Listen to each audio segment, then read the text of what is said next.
Welcome back to the show, everybody. Check out these headlines here. Supreme Court could affect the Ripple SEC case. We're going to take a look at it. You're going to want all of it.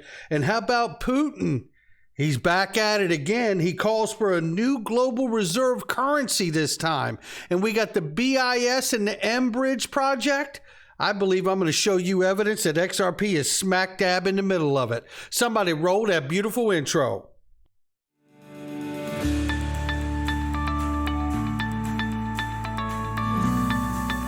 Digital Perspectives with Brad Kimes. Come on in.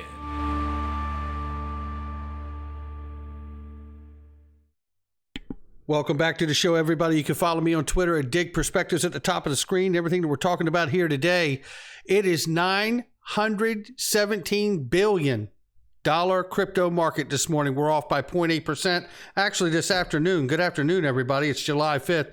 Bitcoin, 19,400 plus. Ethereum, just over $1,000.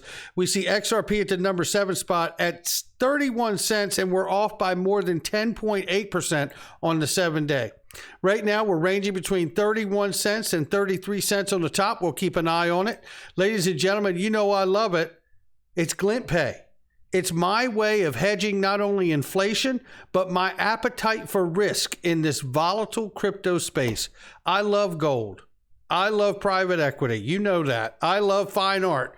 And I love Glint Pay. There's a link underneath the description, and you can have it too. And it is not paper gold. It is physically allocated gold to you. Make sure you check out the link. Let's start right here today. It's the Bank of England says a $2 trillion plunge in the value of crypto assets underscores vulnerabilities in the market and the need for tougher regulation. I think this is well said. We all know we need clarity, but we're about to see the opposite of that here in the United States, and it's none other than Jim Cramer. I want you to listen to what he says here as he takes a dump on crypto while the market's down. Take a listen to this really quickly here. And you might be right about, could be Friday. We could get a data point that shows that what we thought was, I mean, there's a piece in the journal about this is like the bizarro world. We've had high unemployment and good output, but we usually don't have really low unemployment and where output is negative. And maybe instead of the output catching up with the high employment, maybe the high employment catches up with the weak output by having a bad number. I think the high employment catches up. The other thing that's really interesting is just that, which means stagflation, by the way. With the dollar this strong, almost every company that has any international business is going to have to guide down. So you have to be in domestic companies that are healthcare related, that do not have a problem with the president. And that's a very small group. That's McKesson, which, of course, is one of the best performing stocks in the first half. So, I mean, look, right now it looks like that everything's bad. And I'm not going to deny that every asset class is getting hurt. The one I'm most interested in is crypto, because a lot of people are in crypto, and crypto really does seem to be imploding. But it goes from 3 trillion to 1 trillion. Why should it stop at 1 trillion? There's no real value there. NFTs. I mean, you look at these companies, there's these companies that you never heard of, and they blew up over the weekend. And you just say to yourself, holy cow, there's $600 million just going down the drain. And we had Gary Gensler, the chairman, on a few weeks ago, and he just said, look, anybody who has a come-hither rate of investment, you just, in other words, the rate that you earn, you can kind of forget about them. And that's what's happening. All right, Jim. Look, I tell you, what he's talking about here is accurate things that have taken place in the market. But he's saying there's no value there. Listen to what he says here. Places can Sam Bankman-Fried save? Melissa, how many can he save? We had 13.9 was what Katie Stockton's next Bitcoin support level, 13.9. What an awful ask. NFTs sold to you. And the reality is the market is getting crushed, but it's not because there isn't any value here, Jim. It's because there's a lack of regulatory clarity on this new asset class. Not because it's an awful asset class, as you mentioned. You're literally the George Costanza of investing. People will make a fortune if they just do the opposite of your positions. This guy is, I don't even know how he keeps his job. He's so horrible at it. Or is he? Or is he a paid puppet that goes out here and talks everyone else's book for him? He seems like he's that cheap to me. Here's somebody who's got some class and integrity. It's Eleanor Terra from Fox Business News. Another week, another crypto lender in trouble. It's Vault official. We know Vault went down. They freezed all their trading. But she says that they're in talks to be bought out by Nexo following the decision to suspend all transactions due to financial challenges, a continued domino effect from the Three Arrows liquidation. It is true that this is a watershed moment, but I really believe that it is because the regulators are being used to suppress this space and create all kinds of uncertainty and doubt that is wrecking this space. And Wall Street's going to come in here and they're going to buy this space up off the floor for pennies on the dollar. That's how they do it. Blockchain backer, shout out to you, says Tether still has not regained its peg back at $1 after nearly 2 months. During this time, the supply of USD Tether has dropped from 88 billion to 65 billion, with 17 billion of the supply being removed from circulation. At the same time, USDC coin supply has grown by 7 billion. And you can see, there's the evidence in the chart. Tether is struggling. You know, I tell you that, I've been going on about this, so I'm not going to get my needle stuck. We're going to keep a very close eye on that. And you're going to keep a close eye on this too. This from Ant1, cross-border payments help e-commerce merchants navigate China's business complexities. He said that LiLimpay has been working chiefly along the U.S. and China corridor to identify logistic partners and freight forwarders to integrate into its platform. That's how it starts, ladies and gentlemen. And it says right here, payments connect suppliers, buyers, platforms, consumers, countries, currencies. Looking ahead, there may be a role for stable coins and CBDCs to play in bringing B2B activities more fully to the digital age, along with smart contracts. How about that, Jim Cramer? No value in digital currency in the crypto space, he says. This is a reminder from back in 2018 that Linlin International joined RippleNet to provide faster payments into China, and now they're working through U.S. and China. How about that one? And this is a reminder to Jim Cramer, if you're looking for value in the crypto space, look at the XRP ledger, Jim. Colombia launches a new system to be able to properly secure and register your land for the entire country of Colombia. How about that, Jim? The guy is just unbelievable. And this news right here could have a profound effect on the Ripple case and other events. As the public awaits the court's upcoming ruling in the SEC versus Ripple trial and the upcoming ruling on the Hinman-related documents that could really take us towards a settlement if it falls in favor of Ripple, we have this to discuss.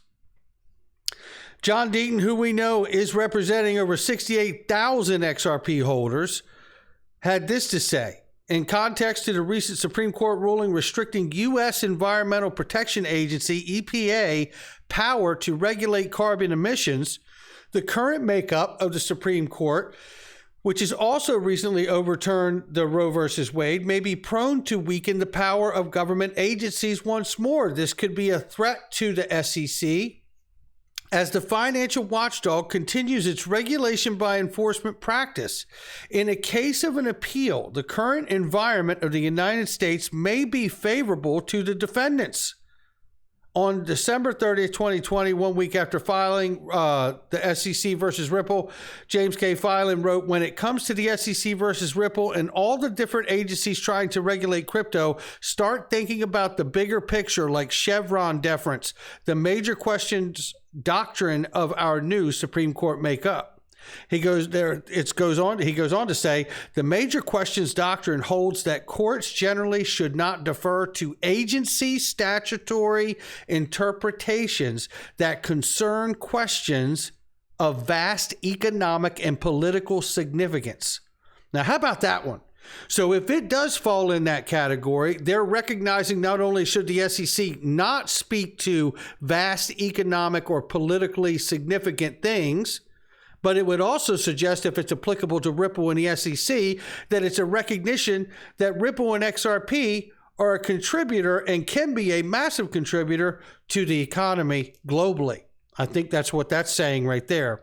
With the rapid evolution of crypto, why should one agency, whether it's the SEC, FinCEN, or the DOJ, get to set the rules instead of having specific congressional guidance? Well, it's because Congress is too lazy to get out front and lead from the front, especially when they come to different conclusions. We can't look to individual cases without more specific guidance. Crypto, like Ripple, is treated differently depending on the country, yet how this case is decided is a worldwide economic and political importance, saying exactly what I'm saying. If the ruling from the Supreme Court affects the SEC's ability to make decisions in the crypto space and specifically towards this case at all, it tells us just how significant XRP and Ripple truly are. And speaking of significant, this is significant. Vladimir Putin suggests BRICS looking at a new global reserve currency backed by hard assets. Uh-oh. Yeah, which is the way the world should run, to be perfectly honest. Not that he's a nice guy.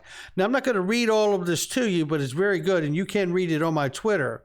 But I will go down here to tell you a new reserve currency not controlled by any individual country would be more desirable. Meanwhile, BRICS countries should peg their currencies to gold to solve this worldwide problem driven by the US dollar. There are a number of commentators who believe that the ruble have a future, the dollar does not. The persistent printing of more dollars render the dollars to be systemically destroyed, and with it, the future of the U.S. is being rapidly eroded by the day, ultimately leaving the American people impoverished. One needs a serious rethink on the strength of the dollar as a reserve currency to preserve value. And this, I believe, is where we come into the introduction of the USDC coin being the new official digital dollar at some point, probably in the not too distant future. It goes on to talk about the Bretton Woods system that was arranged back in 1944, giving the US dollar global reserve currency status, and about how it is not a real asset to hold on to these days because of the weakened dollar, and moving to a new payment structure and system to not only avoid SWIFT, but to strengthen BRICS. This is to reinforce the notion that it's going somewhere, ladies and gentlemen. In 2019, we saw the paper come out from the IMF moving toward a multipolar system, exactly like Putin just put out and told everybody just days ago.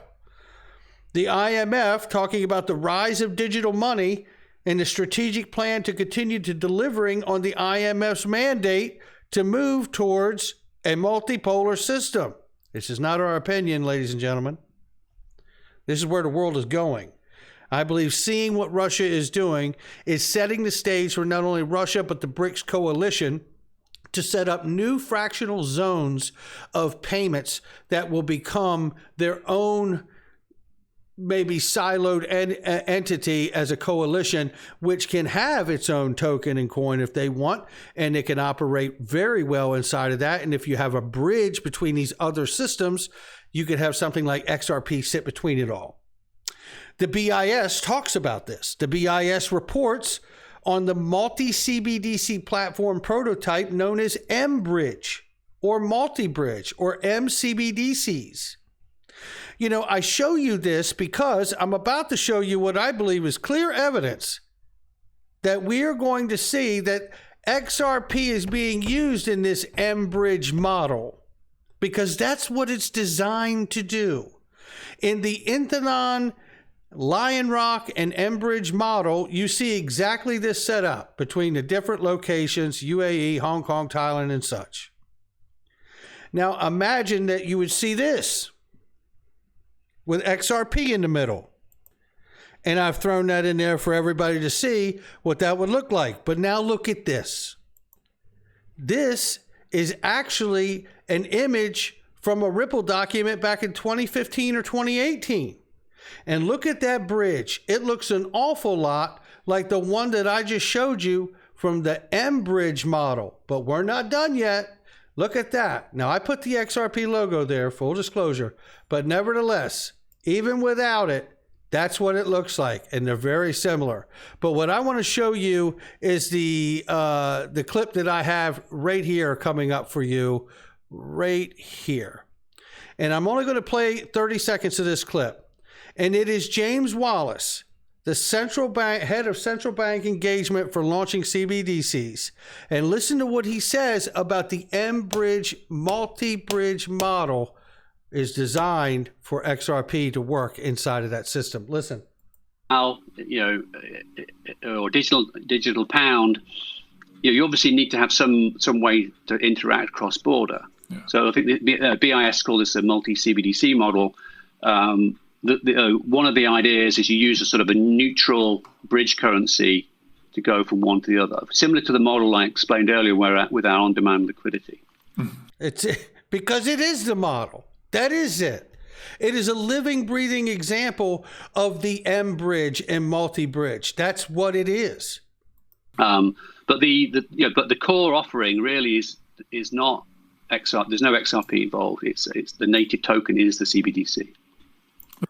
The native token is the CBDC and or stable coins. Because if you built your value protocol correctly, that's what you're servicing. Because XRP is a bridge, not the actual native token. It is native to the ledger, but the native tokens that exist on the ledger should be everyone else's dollars, all the money, remember? Well, that's where we are on this day, and guess who else is saying it still to this day? Judy Shelton, economist, former Federal Reserve nominee. She's asked just 1 hour ago by XRP Benjamin, Judy, do you still like this idea when she talked about this a few years ago?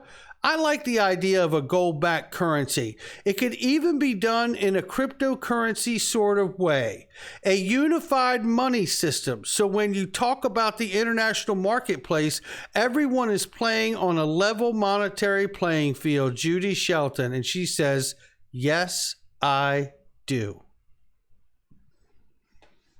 That's going to do it for me, ladies and gentlemen. Make sure you hit the like and subscribe and leave a comment below. I'll catch you on the next one.